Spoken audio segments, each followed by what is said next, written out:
Hello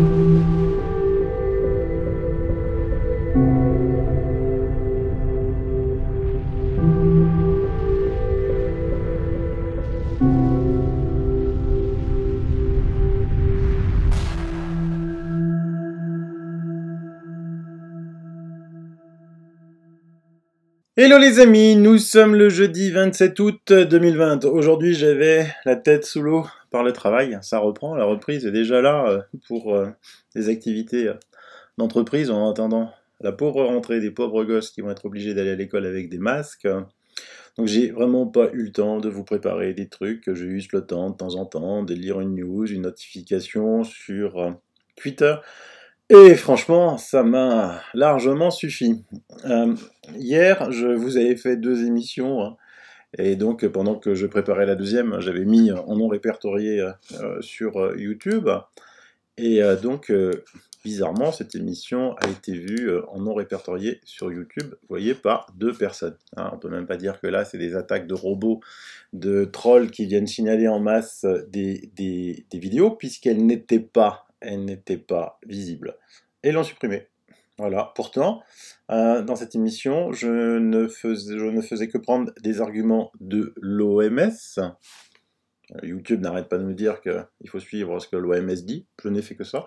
Et du CDC américain. Là aussi, YouTube est pour le CDC américain, sans aucun problème. Donc voilà, encore un mystère. Donc c'est la combienième vidéo supprimée en peu de temps, vous voyez, depuis... masque inutile d'épreuve supprimé, le Covid a muté supprimé, immunité collective bientôt atteinte supprimé. Les sujets sont bien cernés. Et donc j'ai ouvert une chaîne sur Dailymotion. Si vous avez envie de venir, voilà, vous voyez, j'ai mis la vidéo, les masques, débat. 0 vue, 0 abonné, une vidéo pour l'instant. Je voulais en mettre d'autres, mais c'est limité à 2 gigas sur Dailymotion. Donc, faut que je trouve avec un ami un logiciel de compression des vidéos. Je fais en général des vidéos de 6, 7, 8 gigas plutôt. 2 gigas, ça me paraît faible. Hein. Dailymotion, si vous voulez concurrencer YouTube, franchement, il va falloir s'améliorer, les gars. Et donc, qu'est-ce que j'ai lu aujourd'hui comme ça, vite vu une étude du Point, l'étude qui douche les espoirs de l'hydroxychloroquine. Ah, bravo le Point. Et donc, après les études de Belgique que je vous ai présentées cette semaine, d'Italie, d'US, prouvant que l'hydroxychloroquine fonctionne passée sous silence, le Point nous sort une étude de Fiolet, un type qui s'appelle Fiolet, le nutritionniste et militant anti-HCQ de la première heure. Et en fait, si on va regarder Fiolet qui c'est le gars qui disait sur France Culture, non, ce n'est pas du tout un complot, cela se base sur les dernières études scientifiques, dont celle de The Lancet. Vous vous rendez compte un petit peu l'étude fausse, mensongère que... Le Lancet a dû lui-même rétracter, lui il se basait sur ça. Et là, ils nous sortent la même chose. Ils sont sans fond. Ils sont sans fond. Et donc, en plus, non seulement c'est encore une fraude, puisque cette étude dit avoir sélectionné 29 études sur 839, dont celle de Raoult, alors que c'est faux, il n'y a que 17 études prises en compte. Donc, je vous avais présenté plusieurs de ces études. Bon, qu'est-ce que vous voulez que je vous dise? Ça passe sur les médias, hein. Il y a même Karine Lacombe, celle qui est la 3e scientifique la mieux payée par Big Pharma en France, qui dit que la dynamique de l'épidémie n'était pas la même à Paris qu'à Marseille en mars-avril. Voilà, vous avez vu, c'était pas la même dynamique. À Marseille, il n'y avait pas de cas, car il n'y avait vraiment pas de cas.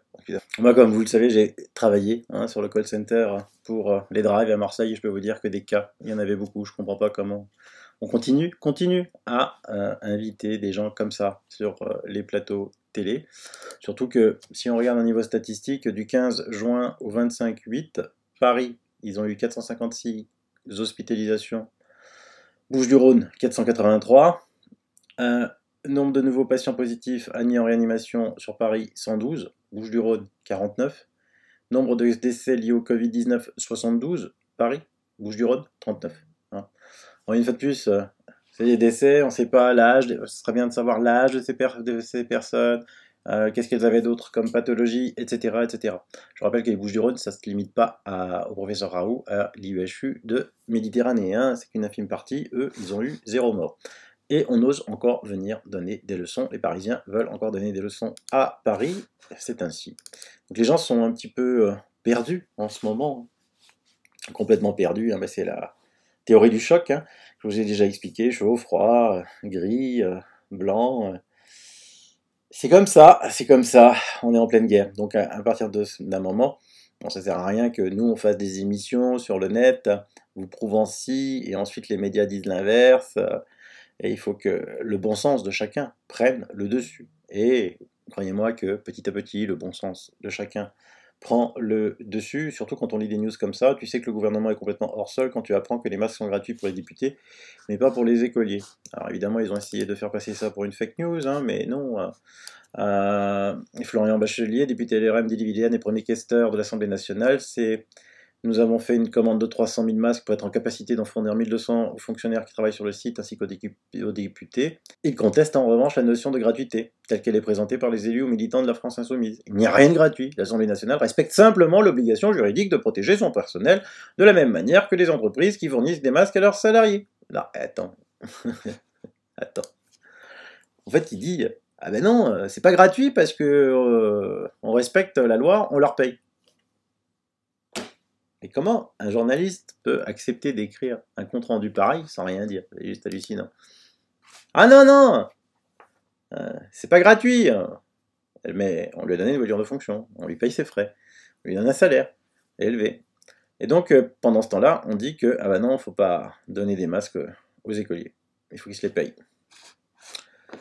Votre bon sens, là aussi, hein, tout seul. Donc, comme ce bon sens est mis à mal, j'ai un ami qui fait un film qui s'appelle, il va s'appeler Hold Up, hein, et ça va être le titre de film. Covid-19, retour sur un chaos. Donc beaucoup d'entre vous le connaissent, c'est Pierre Barnérias, ancien grand reporter, homme de médias, TV, radio, presse écrite, journaliste. Il a réalisé plus de 40 magazines et documentaires. Il est avec Nicolas Reoutzky, lui aussi producteur exécutif. Ils ont fait un Ulule pour financer le film, parce qu'ils n'ont pas, évidemment, ça coûte cher un film, hein. Et ils ont déjà atteint la première tranche. Moi j'aimerais bien qu'ils atteignent la tranche à 500%, c'est-à-dire avec une campagne nationale d'affiches, et que ce film passe dans les salles de cinéma. Et ça va être génial, parce que je peux vous dire que Pierre est très talentueux, c'est un garçon fantastique, c'est un garçon de cœur. Moi je sais, je connais déjà nombre de personnes qu'il a interviewées, elles sont toutes fantastiques, et ils vont en interviewer d'autres. Il m'a dit hier soir que son objectif était une sortie de film pour le fin septembre. Bon, il faudrait que j'y sois aussi dedans, mais bon, il faut que j'aille à Paris. Et là, franchement, ça va être la guerre, quoi, hein, pour aller sur Paris. Je le remercie beaucoup, mais je vais lui envoyer d'autres personnes beaucoup plus intéressantes que moi encore. Donc voilà, je vous embête pas plus pour ce soir. Ah si, tiens. Vous savez, je vous avais déjà parlé de ce mystère-là, des chevaux qui sont mutilés. Je vais juste vous montrer comment la presse traite ce genre d'affaires. Ici, on a un article qui date récemment, hein. Je vous les mets dans les liens. De plus en plus de chevaux sont mutilés ou tués. Voici ce qu'on le sait de cette attaque. Je vous laisserai lire l'article en entier. Mais on peut lire dans cet article, à chaque fois les animaux sont retrouvés avec une oreille en moins, l'oreille droite le plus souvent. C'est la caractéristique la plus saillante de ces affaires. Dans la plupart des cas, d'autres mutilations sont pratiquées.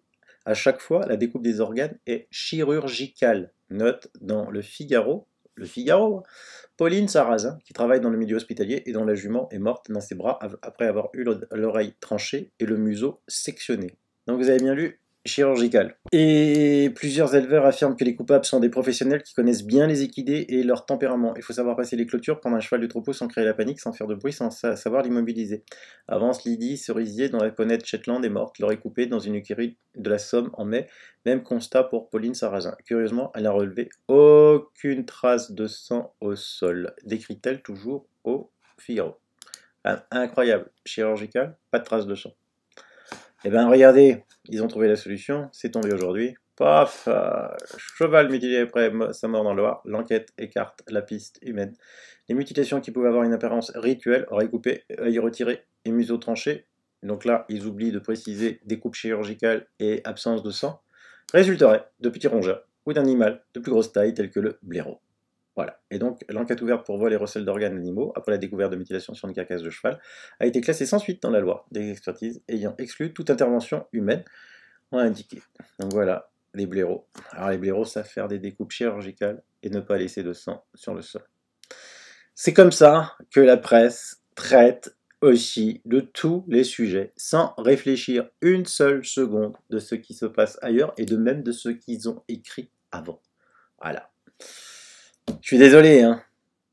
Mais si c'est ça être journaliste en 2020, je crois que pour une fois je suis d'accord avec Bill Gates qui remplace ces journalistes par des ordinateurs.